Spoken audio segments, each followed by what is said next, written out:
Hello friends and students, welcome to Om Krishna classes. Last class में हम direct speech and indirect speech की rule 2 के 8 topic तक पढ़ाया था। अभी आएंगे 8 टॉपिक, 7th टॉपिक कंप्लीट हो गया, 8th टॉपिक स्टार्ट करना है। अब देखिए इसमें चेंजेस इन ऑक्सिलरी वर्ब और model, changes in auxiliary verb और मॉडल। इसमें सबसे पहले लिखा है शाल और विल। ये शाल और विल एक्चुअली फ्यूचर टेंस में आता है, इसलिए पहले के टॉपिक में हमने फ्यूचर टेंस के बारे में ज़्यादा बोला नहीं है।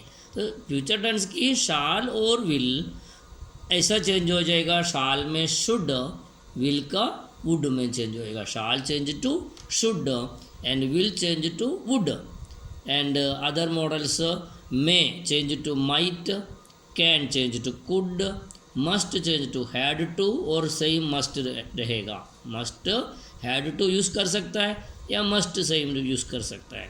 डू और does change to did, do और does change to did, did change to had plus V3, did change to had plus V3। Was और were change to had been, was और were change to had been. Am is are change to was और वर। ये short समझने के लिए ये auxiliary verb का प्रयोग और ऑक्सिलरी और मॉडल का प्रयोग इसमें से डायरेक्ट सीखना है। अब देखिए कुछ वर्ड्स दिया है, must, could, should, would, might. इन वर्डों में no change.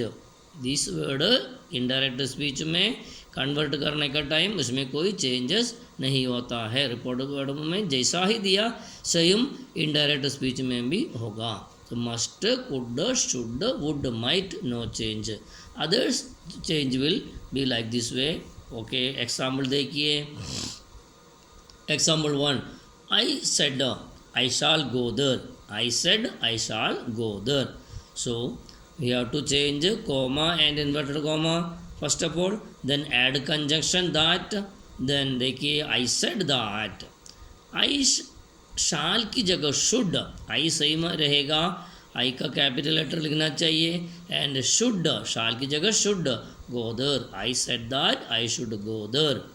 Second one, Anil said Sudhir can do the work, Sudhir can do the work. So Anil said that comma, inverted comma remove किया एंड सुधीर का एस कैपिटल नहीं होने का कारण सही में आएगा। सुधीर कैन की जगह could do the work, could do the work. Anil said that Sudhir could do the work. The teacher said the boys may go home. The teacher said the boys may go home. The teacher said that, the teacher said that the boys might go home. The boys might go home. May change to might.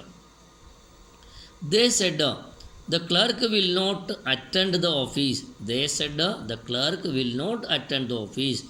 They said that comma invert comma remove करके इन conjunction that जोड़ किया। Then the TH the का T capital change होकर small t में आएगा। The clerk will की जगह would not attend the office. They said that the clerk would not attend the office. अब next topic, 9th topic, if report speech has such a statement which expresses a universal fact or a historical truth। कोई भी report speech के अंदर universal fact means हमेशा जो सत्य होता है, हिस्टोरिकल ट्रूथ चरित्र के संबंध, हिस्टोरी के संबंध जो सत्य होता है, ऐसा जो वर्ड्स में then the tense of it does not get changed, उसमें रिपोर्ट स्पीच के अंदर tense does not get change, change नहीं होता है। No matter the reporting verb is in the past, reporting verb past tense में है तो भी रिपोर्टर स्पीच के अंदर चेंजेस टेंस में नहीं करना चाहिए, जैसा यूनिवर्सल ट्रूथ, यूनिवर्सल फैक्ट और हिस्टोरिकल ट्रूथ आ गया। तो ये दोनों बात को ध्यान करना, ऐसी सिचुएशन में टेंसेस को चेंज नहीं करना। एग्जाम्पल देखिए। The teacher said the sun rises in the east. The sun rises in the east, that is a universal truth. इसमें सेड दिया है, लेकिन इसका सेड दिया था हमारे रूल के हिसाब से अंदर टेंसेस बदलना है। लेकिन यूनिवर्सल ट्रूथ होने का कारण से टेंसेस नहीं बदलना है। तो एक्स देखिए, the teacher said that the sun rises in the east, the teacher said that, conjunction that same, the sun T small letter, the sun rises in the east, tense में कोई बदलाव नहीं किया है। Next example, the teacher said the earth is round, the earth is round, this is also universal fact, earth is round.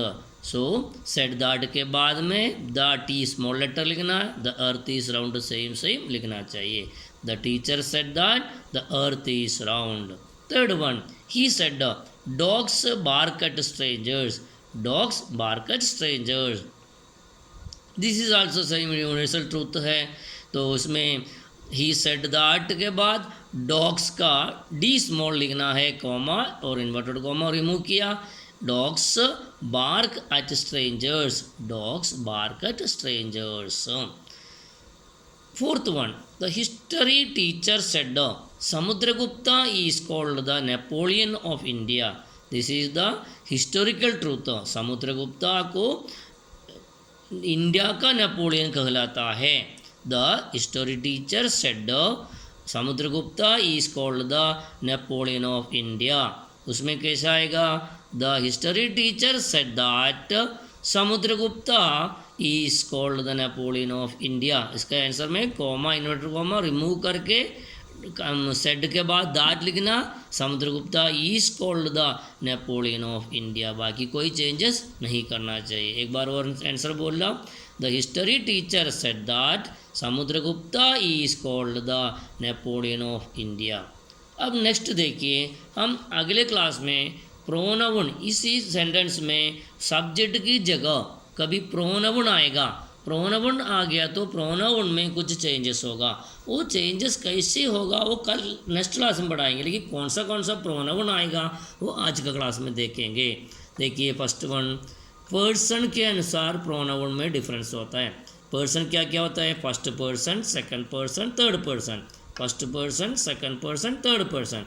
First person में nominative और subjective form में, यानी सब्जेक्ट का स्थान पर आएगा आई और वी, फर्स्ट पर्सन में सब्जेक्ट के स्थान पर आई और वी आएगा।